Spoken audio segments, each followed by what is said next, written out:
Hello. Hi, Paul. Hello, how are you, Christian? Fine, thank you. I was just fearing that I'm alone in the room. Thank you. But I was a bit too early. Great Uh, meeting you. Pardon me, I'm going to mute because I'm nibbling on my dinner. Ah, and it's like 1 o'clock in the morning on Mars side of the planet. Uh, yep, that's difficult. That's yeah, but be able to the opportunity to talk in OCP, I can definitely do that. Yep. So Okay, enjoy your meal, I and will. I hope I can share the sort of the excitement that we have for our stuff. Yeah. All of Actually, it did remind me. I used to be on the research faculty at University of Southern California about 30 Yeah. years ago, Okay. and one of the computer science professors had was trying to set up distributed music performances. And so Okay. he and another person in California had a room, and we were all in there listening, and they contacted someone in Germany, Okay. and he was asleep. He had thought the performance would be the next day. So Oh that no. did not happen. So here it's already the next day. Right? Hi, Ross. Exactly. Great, great Hello, meeting you. Ross. Hey, Paul. So, Christian, what is it, like 3 a.m. or something in No, Germany no, right no. It's not that bad. It's 1 o'clock. It's still okay-ish. 3 a.m. would be more of a difficulty, but I'm happy to join. now? Great. Well, thanks for joining. People will be here in a bit, and you are one of three topics today. Very good. So I try to keep my time as reserved.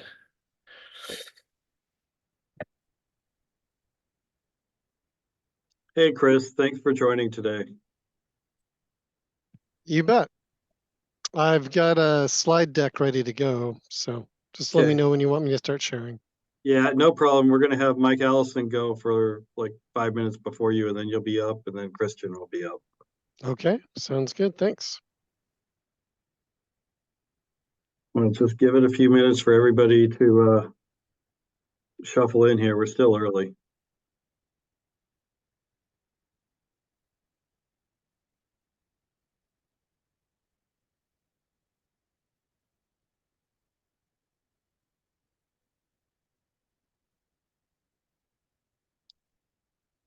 Paul, I forgot archival storage is like your favorite topic, close to your heart. I forgot about that.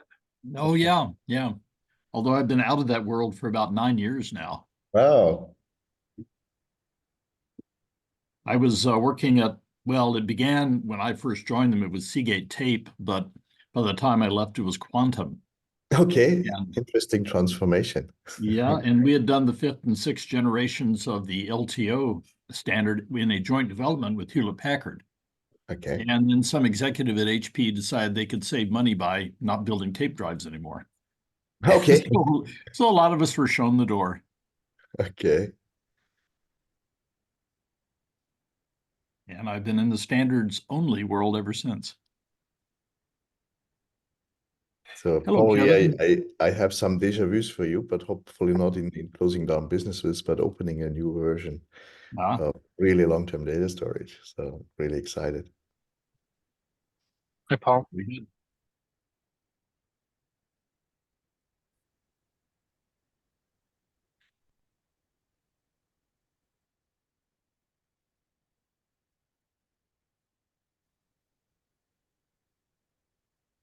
People are starting to trickle in here. We'll probably start about 5 minutes.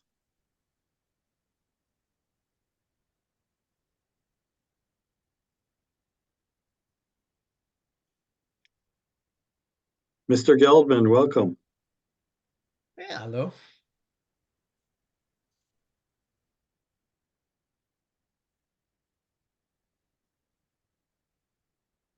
Mike, you're up first on the agenda. So once we get started, then I'll let you put up your slides. Okay. You guys will have to watch me eat dinner. That's fine. Fun. Yeah. Chili. Bon appetit. Enjoy. I will.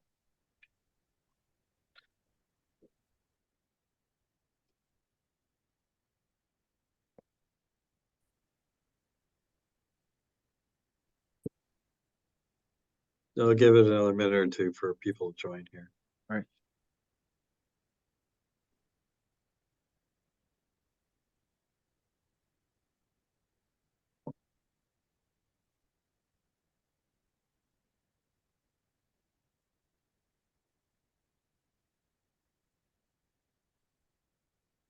Can you see my screen? Yes, we can see it. All right. You can just leave your slides up while I do the introduction if That's fine. that's easier for you.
Okay, well, why don't we get started here? So I want to welcome everybody to our OCP storage meeting for December. Today on the agenda, we have Mike Allison, who is our steering committee rep for storage, and he will talk about what that means. And then after that, we have a talk on HDD dynamics. And then we have a talk from Sarah Byte on archival storage for like open intro, like FYI comments.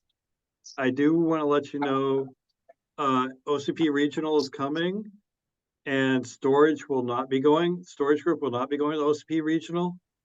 We are discussing doing some sort of event that's separate, but there's no details, timeline, time frame, or anything else. But so we'll see where that goes. So with that, let me hand it off to Mike Allison at Samsung to talk about steering committee. All right. So I'm new to the steering committee here this October. And so I'm learning what it is that I really do. And I thought you guys should know what I do. So the steering committee meets generally regularly once a month, the first Thursday of every month, where people can bring in contributions. Our job is to make sure it meets the policies defined by OCP, talks about the tenets, which I have listed there, and that the contribution is ready to be published. And then we participate in the strategic planning overall, like what we're going to do in 2024, that kind of things. But what does that mean then? You know, it means I get to read a lot of documents that aren't really always associated with storage. But the other thing is, I've added this one is I look at the contribution and say, do I want it on the OCP website? Is it adequate for me? And lately I've been pushing them really hard to fix things like, you know, being consistently viewable, and you have links that actually link to the right things and stuff like that. We don't really scrutinize on the requirements if they come from a different project, because we're expecting that project to work on the overall project's requirements and everything else. We just say doesn't meet all the tenets. So there's quite a bit of reading with it, but it hasn't been too difficult. But what do I do for this project? One thing you have to understand is for you to get a contribution from the OCP project storage project into the steering committee, I have to sign off on it. And what it means is that I look at your document and say, Did it meet the template? The right template was used, so we can go to the steering committee and they don't have to comment on that. Make sure you talk about your tenets appropriately from there. And for me, it would mean that we're ready to say it's ready to be published now and limit the time of the steering committee. So that way you get through the steering committee really quickly. My job isn't to say I approve it or anything like that. It's just saying, is it ready for the steering committee? And then the other thing is, I do work with the co-chairs on the leadership, planning the meetings and stuff like that. So that's overall what I do.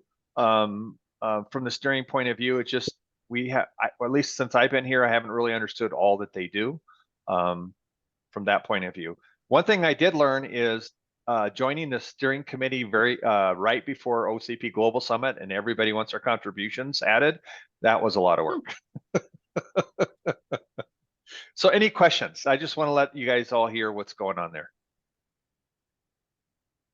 That's all I had. Thank you. Any questions for Mike? If there are no questions, we'll go on to our next topic. Okay, I'll take silence as Chris is next. Howdy, y'all. My name is Chris Everett Peterson. I'm from Dell, and presenting with me tonight is Zakir Kobili from WDC.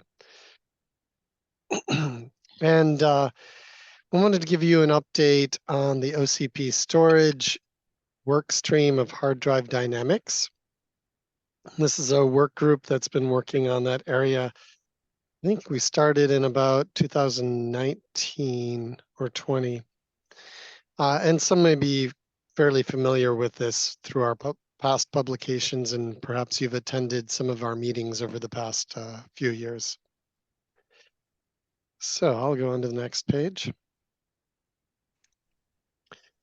So 2 phases here.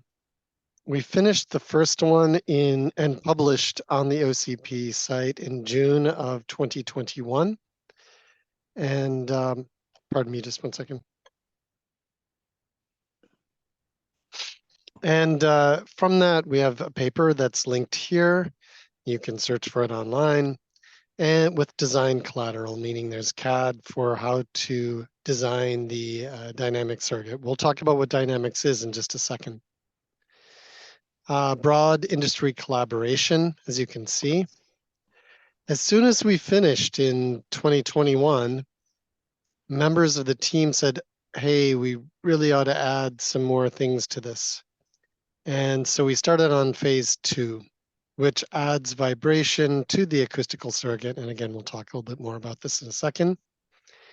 And we progressed on this for new design collateral and analysis and communication schemes. So I'm going to let Zakir talk a little bit about what our purpose and background is. Go ahead, Zakir. Okay, thank you, Chris.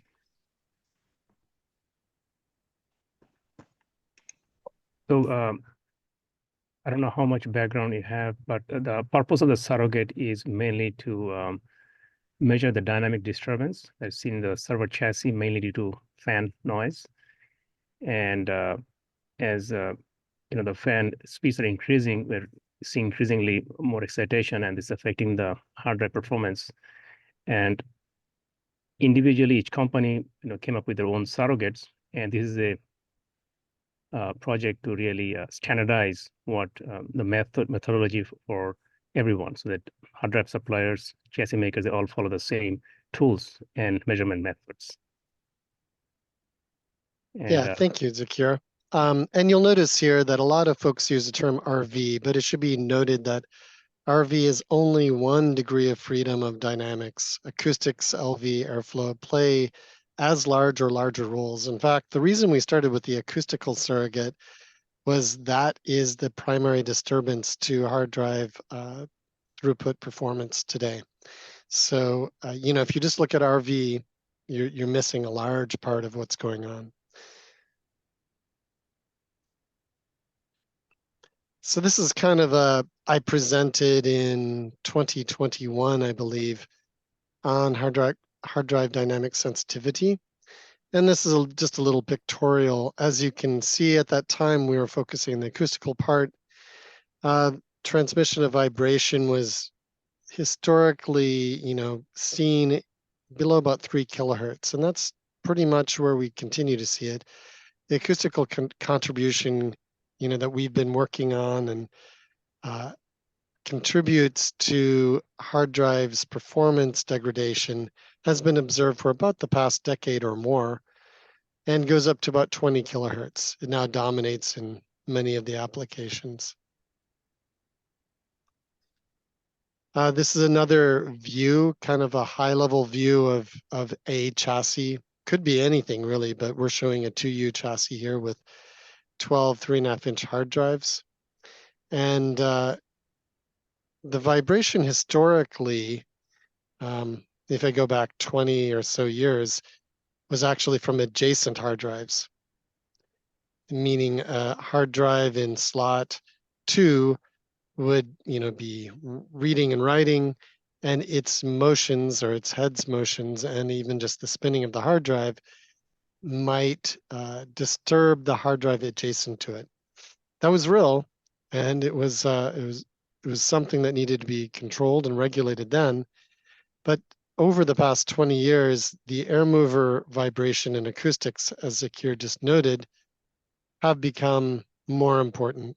So anywhere you have air movers in your chassis or air movers nearby, or you have someone yelling at your host chassis, which you've probably seen the YouTube video where someone has done that, you'll see that the acoustical disturbance affects the hard drives. And this is a description of the mechanism.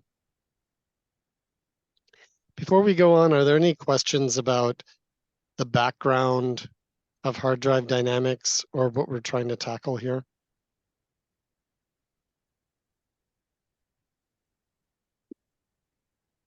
Okay, I'm going to let Zakir talk to this page. It talks about the various areas we've addressed, the status, and shows a little diagram of some of the hardware portions that we've developed in the second portion. Go ahead, Zakir.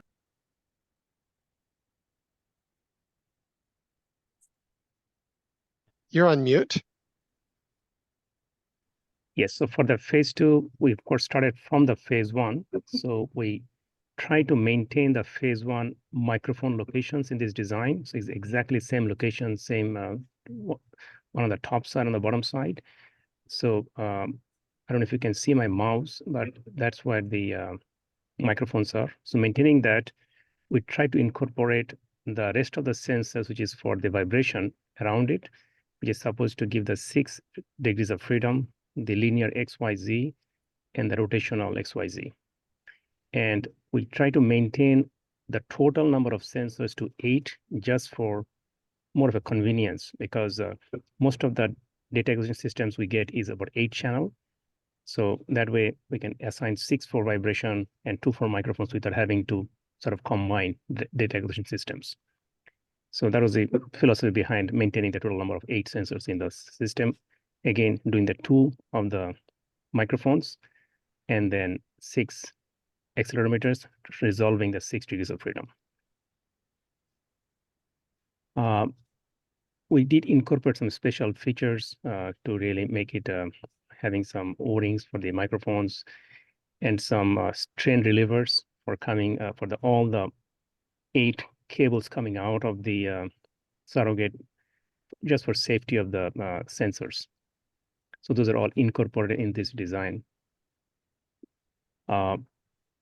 We have also built a few companies have already actually volunteered to build the prototypes and do some initial measurements, knowing that there will be some design changes, but they've invested the money and sensors to build it and help in the validation of the design. So we have gone through one of the targets for the vibration surrogate was the first resonance to be 3 kilohertz or above. So we did some simulations and also confirmed through measurements that the first resonance is maintaining about 3000 hertz. So the measurements below 3000 hertz is actually valid for this setup.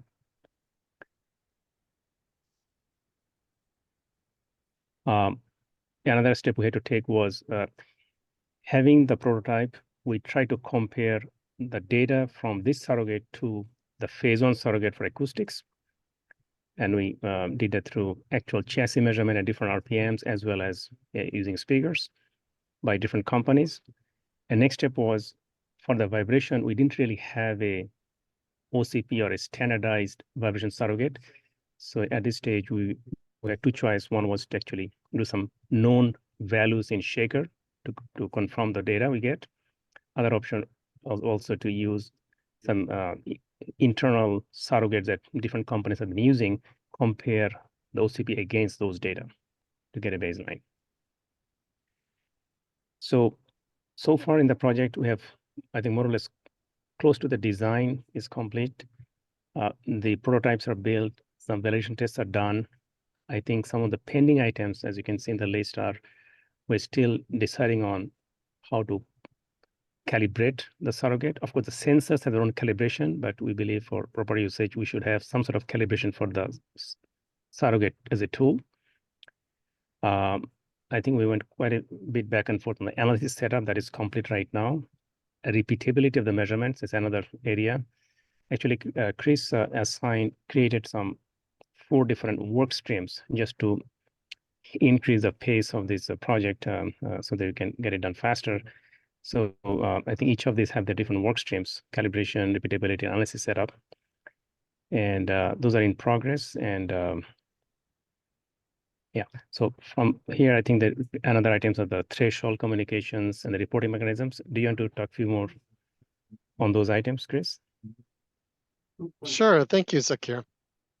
Yes, as you can see, since we started in, I think, January 2022, we've made significant progress. Of course, every industry group is kind of a slow, gradual movement, and that's exactly what this has been. So, you know, a few of the folks, well, we have quite a good group of folks that meet up in each monthly meeting.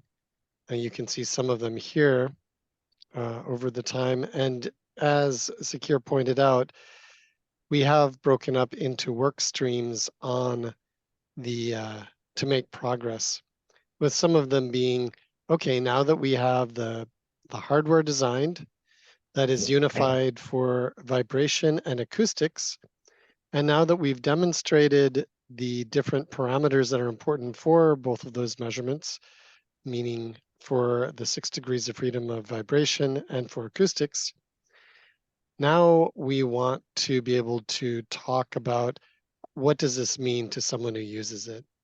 So that's exactly where we're working on that part of the paper, is to describe that so that folks don't just make and go like, okay, now what do I do? So, you know, the writing of the paper is its own work stream, and several of us have been proceeding on that. I think we're about 60% of the way complete with the paper that accompanies the CAD for the unified surrogate. Several of you probably recognize folks on this list here. Zakir, would you like to speak to the structure that we put in place? In other words, you know, this has been a very clear initiative of OCP storage, and we've been documenting it, taking the meeting minutes and the different phases, documenting them very well. I'll let Zakir talk through the different areas here, please. Sure, thank you. So we were given a Google Drive where we could store some of the relevant data. I think in the first phase, we had actually a link from, so the link changed from the first phase to the second phase. I think Dave Landsman gave this link. So what we did, we created the folders. So we have one folder for the meeting minutes and the recordings. So if you go to the link, you have the minutes and the recordings for each of the meetings. Phase 1 is complete, but we have the file stored in this where it has the model where somebody could actually get in the model to actually build the phase 1 acoustic surrogate. It has the final presentations in there as well as the white paper as published. The phase 2 is the current one. That's why we have the it has the drawing as well as it stands right now that individual companies have taken up to build their own surrogates. We do have few updates we give to the OCP on this folder, the presentation for the OCP, and the presentations for the task group is where we are each monthly meetings, different discussions. We try to sort of store all the presentations in that folder. And the white paper is, of course, in progress, as Chris mentioned, the white paper for the phase 2. Though that's where it stands. I think these links are pretty much working. So anybody can click and go to these folders if they would like to get any updates on those different items. Yeah, that's all, Chris. Okay. We included some links to recent meeting recordings, and by the way, obviously we'll share this slide deck out to you all. But yeah, I mean, we encourage attendance. We would love to have more folks attend and share their views, and also, most importantly, evangelize this. I think that's kind of where we are in the summary. By the way, we have oodles and oodles of backup, which we're not going to send out with the slide deck just because it would be way too large. The backup has the drawings, it has the data collected, analyses, and so forth. But in summary, you know, the hard drive dynamics tool was released in 2021. It's already benefiting the IT industry. You know, we mentioned that phase 2 is the combination of vibration with acoustics into one dynamic surrogate. You know, validation testing is underway, and we're seeing repeatability and delivery to the objectives we set forth. And we're targeting release of this in the summer of 2024. So we still have quite a bit of work to do on the paper, but kind of converging on the other work streams. So I think that's, oh yeah, so the final slide is a call to action. You know, we invite folks to join us on the OCP Storage Hard Drive Dynamics Working Group. Michael has helped us set up our own, you know, email, OCP email address. It's on the regular calendars, has been for the past couple of years. You know, we welcome additional inputs, and we also request that folks use the current and future tools for their own measurements and communications of hard drive dynamics risk. Please tell your colleagues. The acoustical only surrogate is available. You know, folks can make it today and use the paper for communications. And the other 2 links are from previous presentations. So as I said, we have oodles and noodles of backup. I don't think that's the intent of today's discussion, but we're glad to go into more detail if folks would like to. Chris is the care, thank you.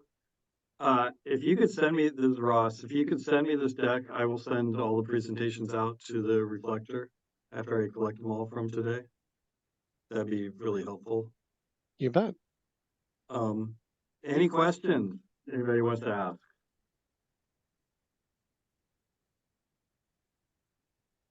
Okay, I'll let everybody think about it. And I think Christian is next up to talk about archival storage. Very And good. he gets the award for being in the worst time zone for this meeting, I think. So I hope I have some interesting stuff for you, even in whatever time zone you are currently are. I've got also Stefan Helmholtz with me. He's a veteran in the storage space, and together with him, we just introduced Terabyte. So the wider category we are in is the Serap Nano Memory, which is a cold storage memory. And I hope you enjoy what you see and have a fruitful discussion. Now let's look at what we define as cold, is everything which is not retrieved for quite a while, even early on, and it's kept for decades. It might be consumer data, photographs on your smartphone, business data, government data, science strongly, and soon to come AI. If you would store all these data this would be an enormous cost and benefit to certain of us, but it's also the question if this can be supplied, because the demand is huge and goes into several tens of zettabyte. And if we would do this on a hard drive, it might cause a lot of electronic waste. It might have a lot of electricity consumed and CO2. So this is the concern with the strong growth and, well, not the strong increase in storage density on SSDs and hard drives that might be going the wrong direction. I show you now where we stand. We are a startup based in Munich, and we just developed our first prototype. I want to share with you a video that you get a short glimpse into what we do.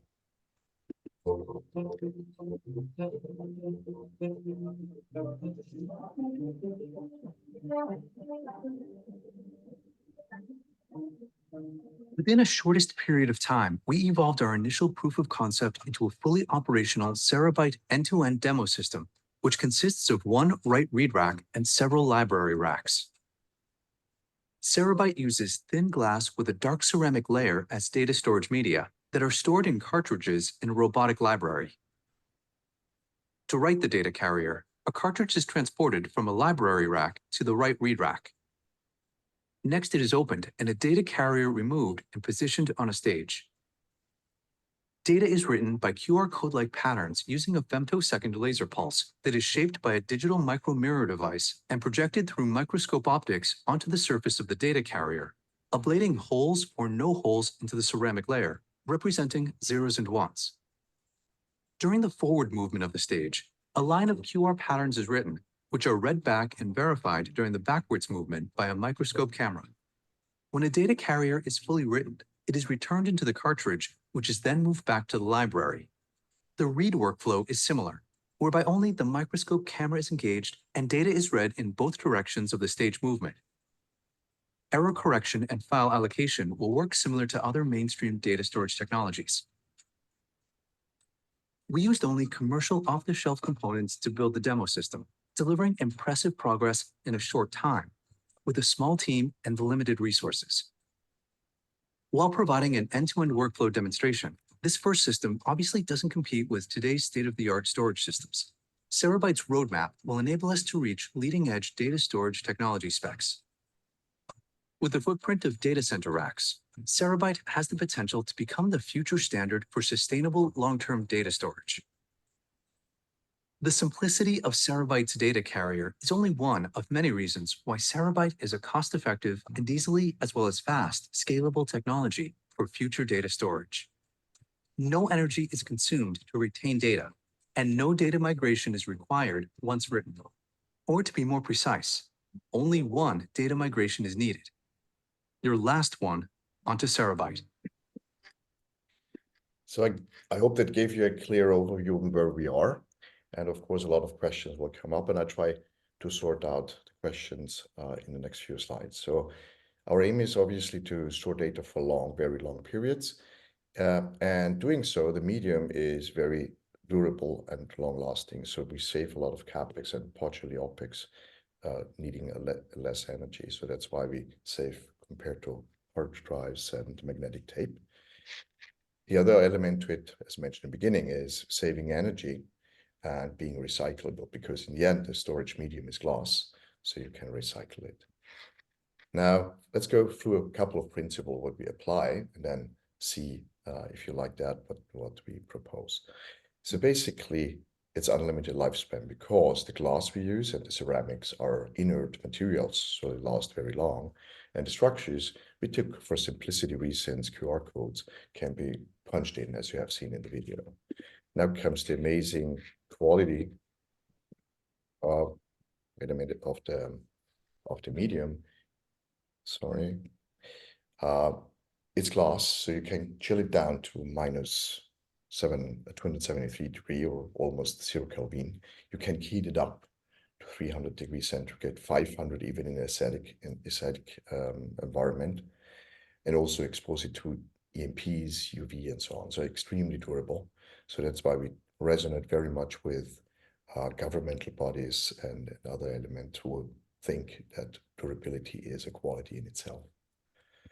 The other thing, what we showed here is like this laser matrix.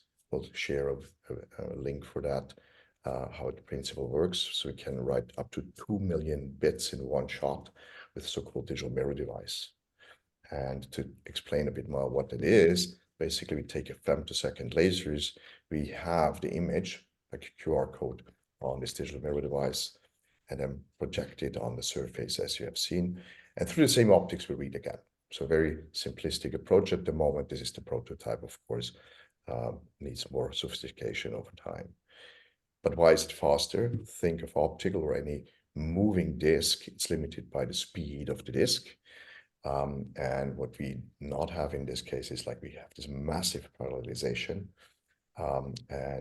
This is why we think we can have 50 times faster writing mechanisms and even exceeding hard drives or tapes on. Then comes the other principle you would expect from an optical medium in the first place to be around, because we know this as such. We think this is not a good form factor because you lose a lot of space here on the corners. The glass can be very thin, so you get the storage density up. And in the end, we think we can store 50 times denser than you have it with a conventional optical medium. Plus, you have a very stable medium for long term. We actually have seen this in the video. We stack this into the cartridges that makes the density even higher and makes it accessible in a random manner. Now a bit on the materials. Glass, we produce worldwide about 350 square kilometers thin glass for displays. And here this video shows a bit on what is done here. This is a video from Corning showing how the flow fusion process is working. And one of these machines can produce about 30 million square meters a year. So I think production of storage media itself is quite easily done in an efficient manner at low cost. Now, looking into the future, increasing the storage density, at the moment, the prototype, we run a third of a millimeter thick glass, but it becomes more and more interesting the thinner it gets, so 100 microns. As you see, there is even kind of a ribbon ceramic out there. So this is how you get the storage density higher on the volumetric perspective. Now, so far I told you about an optical medium, but why do we call it ceramic nanomemory? Very simple, because you can apply semiconductor technology to get even denser for future needs, far into the 30s and 40s. And why do we grab this opportunity to explain it to you? It's basically we show you how the femtosecond lasers can write quite densely, denser than Blu-rays or archival disks. But there is an opportunity with particle beams to get a bit denser. And to sort it out, the patents we've got around what we do, it's full stack, so writing, reading, but also the medium and formats, cover also on the one hand laser technology, but at the same time particle beams. And this increases the storage density. On the right-hand side, you see really, this is 100 nanometer structures, but with a very clear image done by focused ion beams. At the moment, of course, very slow and not practical, but it leads us to a long-term perspective till the 2030, we have the laser stuff getting down to the storage or getting up the storage density about 200 petabyte per rack. But beyond that, this is an amazing way of increasing the capacity into the exabyte scale. And to make it a bit more familiar with you how this can be done, it's like really, it's a visionary roadmap. It's not built, but what we built now is basically a maskless lithography system on steroids at a very small footprint. Usually these are large machines in a semiconductor environment. We made it small and adapted it to regular environment for a data center. A technology which is like 25 years old. So we kind of bastardized that in a very short time frame. That's why the development costs are low. Now, if we look into 2030s, at the moment we have multi-beam mask writers out there for the highest precision semiconductor mask production. So you have basically a similar principle. There's a matrix, but this time you use an electron beam to write. these machines are extremely expensive, but they are extremely fast as well. And we think and extrapolate to the future that we can actually adapt this. Having said that, we checked this with Intel. Intel actually has is a daughter company doing this kind of machines. And they thought, well, this seems to be quite viable, not now, but in future. And if you think of it, we had actually already some sort of multi-beam electron guns in our homes. At least we remember, our kids probably not. We call them just color TV. So there's a way of producing this stuff fairly cheap. And there's another reason where we're different than DNA data storage, and where we think we are more successful, because DNA has a very small ecosystem. Even the data storage ecosystem might not suffice to develop a new generation with this kind of roadmap. It's been gonna be, in future, I guess, the semiconductor processes in high compute, which is leading the way. They are going down to structure size of 3 nanometer and beyond. And so we don't have to carry the cost for that. It rather we take it like 20 years later after they have developed it. Now, how does it fit into your environment? So first of all, we see ourselves over a period of time to have high writing and reading speeds and high density, as you've seen.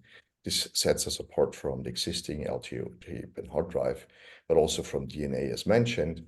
And Project Silica might be familiar to you. The difference between them and us is basically they write in glass, and they provide it only for Asia, so they don't have no plans to commercialize this outside. We think we are always faster and at lower capex, and we obviously offer this to the wider world, and hopefully collaborate with you guys and finding some sort of common ground. So what could be the common ground? Obviously, typical pyramid, or as we have hot, warm, and cold storage. You have this typical spider on performance, but we basically complement that. So we bring new qualities into it, like resilience, energy saving, cost saving, and lifespan. Writing and reading and densities are going to be high. The only thing, as you see from the mechanics, access time we have to compromise, but still we are faster than tape and have random access. And this is the way how we think we can work with SSDs and hard drive, kind of complementing each other. So the metadata is going to be in SSDs and hard drive. And as soon as the information is then actually needed, this will be in the drive, because there is the SSDs and hard drive buffering this with the metadata. Finally, an important thing on the ecosystem we try to develop. This is the roadmap for the next couple of years in the sort of light environments or laser environment. So it starts to become really interesting for you guys starting in 2026 and scaling up then over time to systems with 100 petabyte with high speeds and very short access time. We have been validating our proposition with various partners. The first who are really interested are like our archival services, like CERN is working with us, Pickle, Iron Mountain, and Library of Congress are really eager to learn more about it, and we're going to present next year at the Library of Congress. We have been engaged with Hewlett Packard, Western Digital, Pure Storage, not yet with Dell and IBM. So here we should probably explore further opportunities. And of course, to some of your sort of OCP members on the cloud provider side, we have been talking in the past already. So what is our strong hypothesis replacing tape over the time?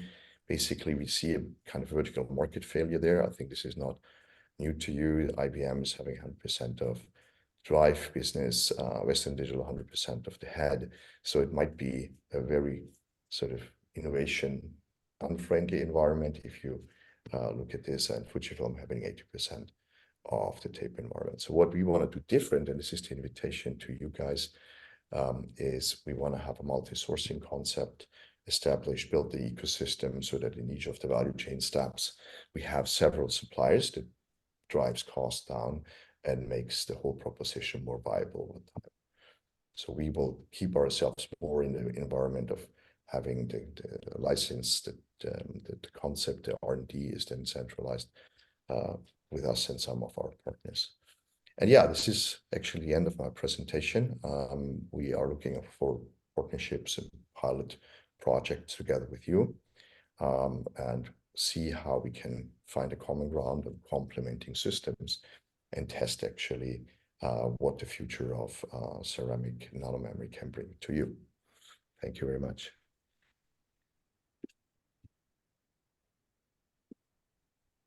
Okay, any questions for Christian?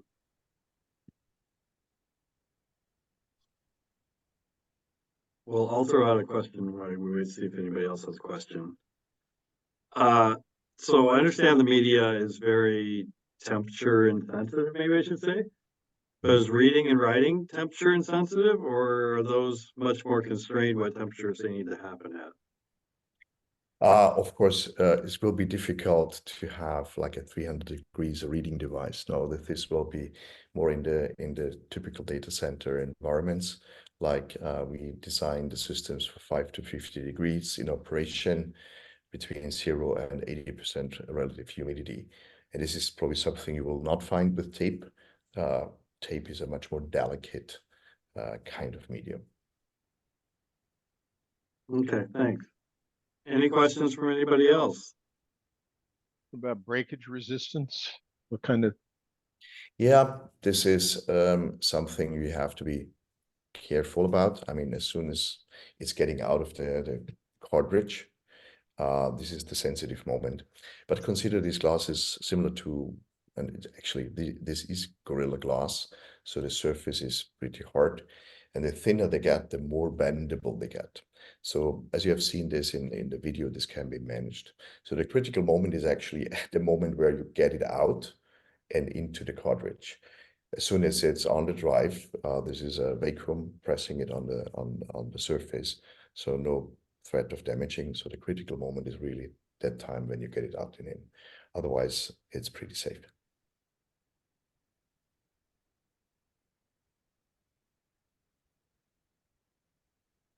Any Is other there- questions for today? This is the last topic for our meeting today. Oh, have a- Christian, one thing I noticed was talking about the lifetime of a LTO medium is limited by really the change in technology necessary to do the magnetic recording from one generation to the next. And for those who don't know, I believe the requirement is cartridges must be readable for 2 generations back and writable for 1 generation back. And that's simply because they have to change the technology. Do you foresee having to change the type of mechanism for writing your glass To be honest, to get higher and higher dimensions, this is what densities? Yeah, I think you're pointing at a very important point. Since the information is stored optical and the resolutions get smaller and smaller, so like smaller process, so the new generations will always be able to read the old versions. And so we will have complete backward compatibility. So this is one of the major advantages of this kind of medium, because as time goes, you get more granular, have smaller process size, but you will always be able to read the larger structures. So I hope that's is in the right direction, what you thought of. Okay, thanks. I mean, it's a prerequisite to really have long-term storage that you have this backward compatibility all the way. Right. I'll throw this out. It probably is irrelevant to what you're doing, but one of the measures I guess we tended to see in LTO is each generation, I believe the attempt was to double the density while keeping the time to write a complete cartridge constant. And that tended to be about 2 hours.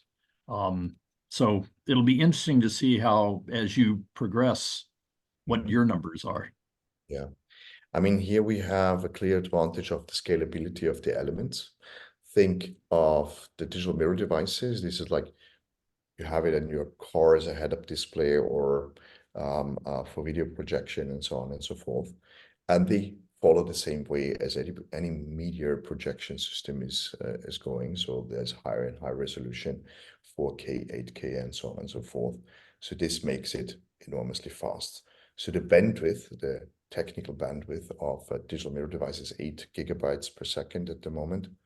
And their plans, I think, by mid to end of the decade to have 50 gigabytes per second. This is not what we actually can use at the moment, but this is the one path. The other is obviously the imaging. We do massive parallel acquisition and then processing with high performance FPGAs. And here's the same development path. So we rely on technology where it's anyhow on the development path for them to have faster acquisition and larger image granularity. So this is something, again, the principle, we don't develop something specific for us. We just rely on that the industries around us innovate for their own markets and we can reutilize it. And that makes it very cost effective. So this is like the outreach to you guys to engage with us in a pilot, remote or on-prem, and see and test the system in 2024. And actually, you can visit us in Germany. We had now like 2 weeks or 3 weeks of intense demos with some of your colleagues. And it's definitely eye-opening if you see the system really working and not only like this high glossy video. Thank you. Man, you had a question? It looked like you had a question. Yeah, quick question. Are those QR codes and like the data format, is that proprietary or is that going to be like open standard? And let's put it this way. The QR code was like an easy way without sort of having a wider licensing around it. And everybody understands. So even an investor can go there and say, I read what it is. It's not a very efficient storage format.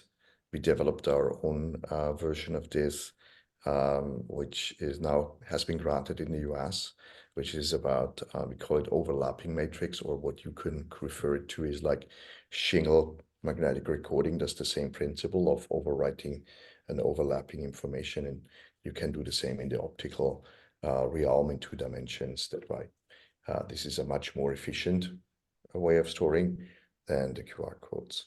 So there is ways of developing this further, increasing the storage density with the same space by a factor of 2 to 4. At the moment, this is only QR code because it is easy to explain and easy to. Yeah, thank you. Any other questions for today?